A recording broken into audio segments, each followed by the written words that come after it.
Yan, mga idol. Good afternoon.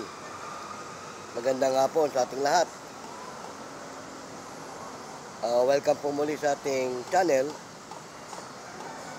Mga idol, ito po muli inyong lingkod, si Boyet, ay muling bumabati ng isang magandang hapon. Siyempre mga idol, saan man kayong panig ng ating bansa naroon, ay patuloy ko kayong binabati ng isang magandang hapon. At nawa ay nasa mabuti tayong kalagayan hanggang sa mga oras na ito. At siyempre mga idol, shoutout muna sa ating mga subscriber dyan, sa ating mga viewer, ngayon din sa ating mga follower. At ito naman sa mga bago pa nating mga subscriber dyan, huwag po naman natin kalimutan mag-subscribe at pumindot ng ating bell button para lagi din tayong updated sa ating mga video. Pero mga idol hindi pa rin nalalayo ang ating paksa tungkol sa napapanahong issue na may kaugnayan pa rin kay Ginoong Epifanio Labrador. At itong taong ito mga idol hanggang sa ngayon ay patuloy na nanunuligsa sa Iglesia ni Cristo. At tama din yung isa nating kapatid na vlogger na nagsabi, habang hindi siya tumitigil, hindi rin tayo titigil. At habang kumikita siya sa kanyang pagbablog, ay mga iba nating vlogger dyan na naka-monitor, naka-monetize na, ay patuloy nakikita. Kaya nga mga idol, napapanahong issue, kaya susundan lang natin yung mga pangyayari. Ito si Ginoong Epifanio Labrador, mga idol, talagang ayon sa kanya, nag-iikot siya at kung saan siya nagpupunta. At sabi pa niya, hindi daw siya natatakot at hindi siya kailangan magtago. Pero kung hindi siya nagtatago, mga idol, wala naman tayong pakialam kung magtago siya at hindi. Oo. Basta tayo importante, tinutugis na siya. At marami rin nung nagtatanong na bakit daw hanggang ngayon hindi pa ito nahuhuli. At hindi pa napapanagot sa kanyang mga naging kasalanan. Alam niyo mga idol, kami mga Iglesia ni Cristo, hindi naman kami nagmamadali na siya matimbog agad o mahuli. Dahil kasi, mientras tumatagal nga na nananatili siyang nakakalaya, maganda yon.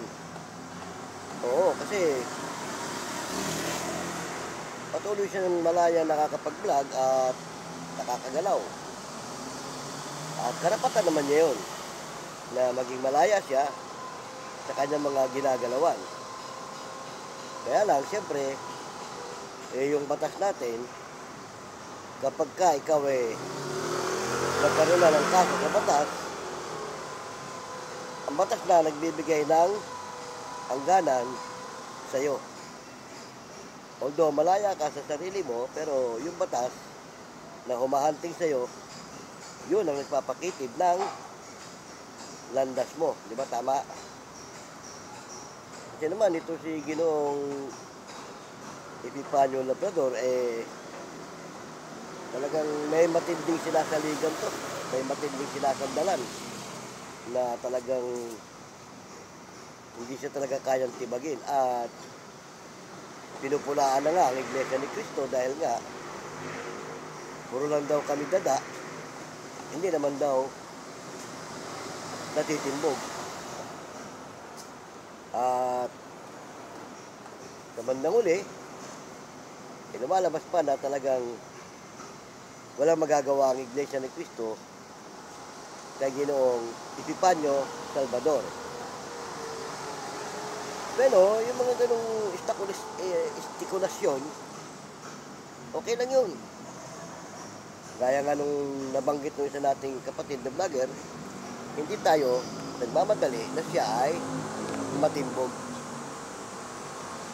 At yung kanyang mga sinasabi na hindi siya talaga magpapahuli ng buhay at hindi siya kayang basta-basta, hindi siya ganun kadali na matimbog,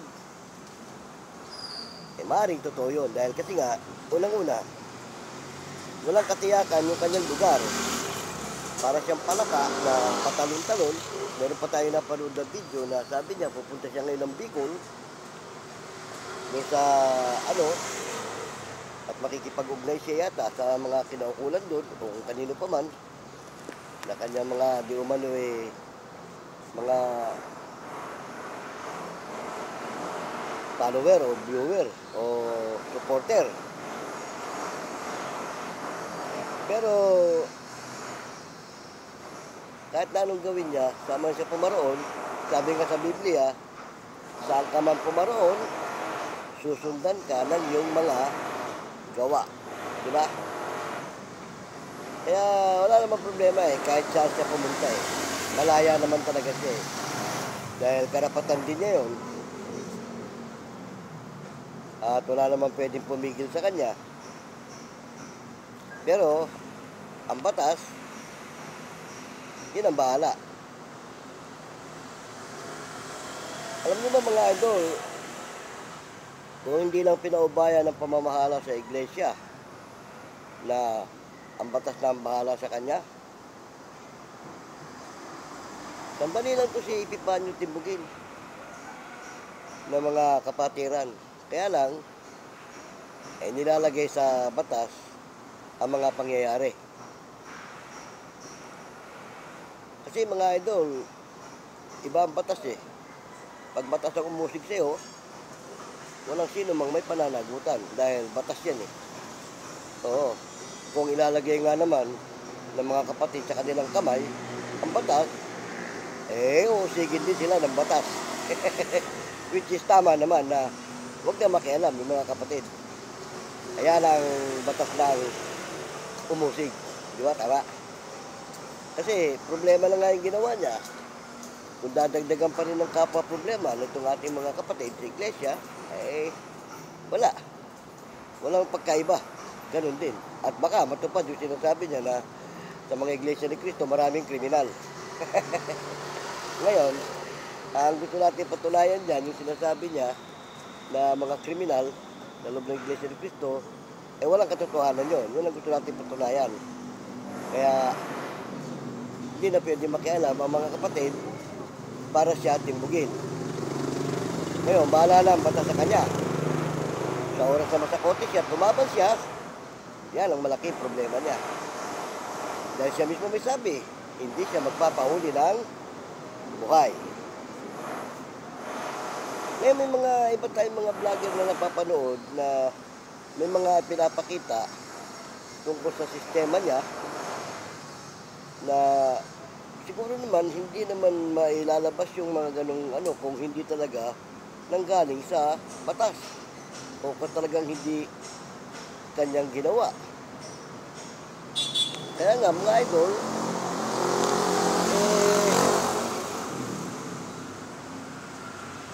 galit na galit siya sa mga vlogger na Iglesia ni Cristo dahil ayaw doon siyang tigilan. Paano siya titigilan? Siya mismo itong nag-uumpisa. Kumbaga, sinusundan lang naman yung kanyang ginagawa. O, di ba? Kung may follower siya sa kanyang ginagawa, pangunahin ang Iglesia ni Cristo follower sa kanya. O, di ba? Sinusundan lang yung kanyang mga gawa. O, di ba? Ngayon, magagalit siya. Bakit ayaw siyang tigilan ng mga vlogger na Iglesia ni Cristo? Follower nga niya yan